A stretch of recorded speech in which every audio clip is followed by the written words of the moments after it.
आज के सत्संग का प्रसंग है वर्णातीत का वर्णन।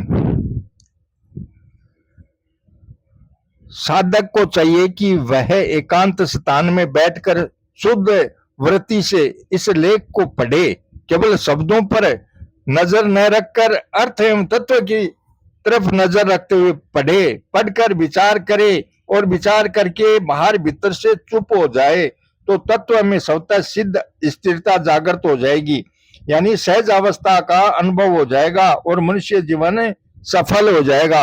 सत्य तत्व एक ही है, उस तत्व का वर्णन नहीं होता, क्योंकि वह मन बुद्धि और वाणी का विषय नहीं है। तत्व जो है मन बुद्धि और वाणीकरण का विषय नहीं है। यतो वाचो निवर्तते अप्राप्य मनसा सह, मन समेत जही जानन बानी, तरिकी न सकई सकल अनुमानी। राम तुलसीदास जी ने कहा है, जहां वर्णन है वहां तत्व नहीं है, और जहां तत्व है वहां वर्णन नहीं है। उस तत्व की तरफ लक्ष्य नहीं है, इसलिए केवल उसका लक्ष्य कराने के लिए ही उसका वर्णन किया जाता है। परंतु जब उसका लक्ष्य न करके कोरा सीख लेते हैं तब वर्णन ही वर्णन होता है, तत्व नहीं मिलता। उसका लक्ष्य रखकर वर्णन करने से वर्णन तो नहीं रहता पर तत्व रह जाता है। मतलब है कि उसका वर्णन करते करते जब वाणी रुक जाती है, उसका चिंतन करते करते जब मन रुक जाता है, तब खुद वह तत्व रह जाता है और प्राप्त हो जाता है। वास्तव में वह पहले से ही प्राप्त था।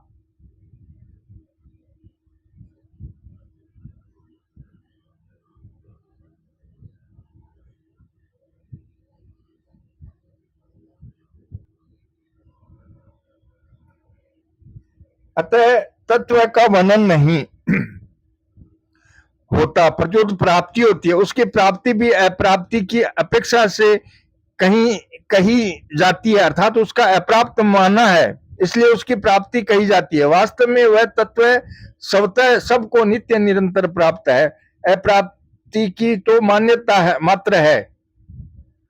असत को सत मानने से, अप्राप्त को प्राप्त मानने से ही वह तत्व अप्राप्त की तरह दिखने लग गया। असत को जितनी सत्ता देंगे यानी महत्व देंगे उतनी ही उसकी सत्ता दिखेगी और वह तत्व अप्राप्त दिखेगा। अप्राप्त दिखने पर भी वह नित्य प्राप्त है। अप्राप्त परमात्मा तत्व अप्राप्त दिख रहा है हमें, फिर भी वह हमें प्राप्त है, अर्थात न दिखने पर भी तत्व में थोड़ा बहुत भी फर्क नहीं पड़ता। यह सिद्धांत है कि प्राप्ति उसी की होती है जो सदा से प्राप्त है, और निवृत्ति उसी की होती है जिसकी सदा से निवृत्ति है। मतलब है कि मिलेगा वही जो मिला हुआ है और बिछुड़ेगा वही जो बिछड़ा हुआ है। नया कुछ भी मिलने वाला और बिछुड़ने वाला नहीं है। नया मिलेगा तो वह ठहरेगा नहीं, बिछुड़ ही जाएगा। जितने भी भेद हैं सब के सब प्रकृति असत में ही है, तत्व में थोड़ा बहुत भी कोई भेद नहीं है। जब प्राकृत पदार्थों की सत्ता मानते हुए उसको महत्व देते हुए उस तत्व का वर्णन करते हैं, तब वह तत्व केवल बुद्धि का विषय हो जाता है और उसमें भेद दिखने लग जाता है। सभी भेद सापेक्ष होते हैं, अपेक्षा छोड़े तो कोई भेद नहीं रहता। एक निरपेक्ष तत्व रह जाता है। जैसे दिन की अपेक्षा रात है और रात की अपेक्षा दिन है, पर सूरज में न दिन है न रात है, यानी वहां हमेशा ही प्रकाश है। समुद्र की अपेक्षा तरंग है और तरंग की अपेक्षा समुद्र है, पर पानी में तत्व में न समुद्र है न तरंग है। ऐसे ही गुणों की अपेक्षा से उस तत्व को सगुण निर्गुण और आकार की अपेक्षा उस तत्व को साकार निराकार कहते हैं। वास्तव में तत्व न सगुण है न निर्गुण है, न साकार है न निराकार है, वह एक ही तत्व है। प्रकाश की अपेक्षा से प्रकाशक, आश्रित की अपेक्षा से आश्रय और आधे की अपेक्षा से आधार कहा जाता है। प्रकाश से आश्रित और आधे तो व्यापक, विनाशी और अनेक हैं, पर प्रकाशक आश्रय और आधार व्यापक हैं, अविनाशी एवं एक है।